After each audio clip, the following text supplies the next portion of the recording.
ବଲ୍ଲଭନାୟକ ଉଚ୍ଚ ବିଦ୍ୟାଳୟରେ ରୌପ୍ୟ ଜୟନ୍ତୀ ପାଳିତ।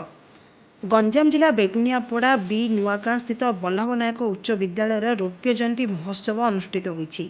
ପ୍ରଧାନ ଶିକ୍ଷକ ତ୍ରିନାଥ ନାହାକଙ୍କ ସଭାପତିତ୍ୱରେ ଅନୁଷ୍ଠିତ ସଭାରେ ମୁଖ୍ୟ ଅତିଥି ଭାବେ କବିସୂର୍ଯ୍ୟନଗର ବିଧାୟକ ପ୍ରତାପ ଚନ୍ଦ୍ର ନାୟକ, ମୁଖ୍ୟ ବକ୍ତା ଭାବେ କୃଷ୍ଣଚନ୍ଦ୍ର ତ୍ରିପାଠୀ, ସମ୍ମାନିତ ଅତିଥି ଭାବେ ରୁଦ୍ରନାରାୟଣ ସାହୁ, ସରପଞ୍ଚ ବିନୋଦ ଚନ୍ଦ୍ର ଜେନା, ଶିକ୍ଷକ ତାରାପ୍ରସାଦ ଶତପଥୀ ଯୋଗ ଦେଇଥିବା ବେଳେ ଦକ୍ଷିଣ ଓଡ଼ିଶା ସାହିତ୍ୟ ସମ୍ମିଳନୀର ମହାସଚିବ ଦଣ୍ଡପାଣି ମହାପାତ୍ର ସଭା କାର୍ଯ୍ୟ ସଂଯୋଜନା କରିଥିଲେ।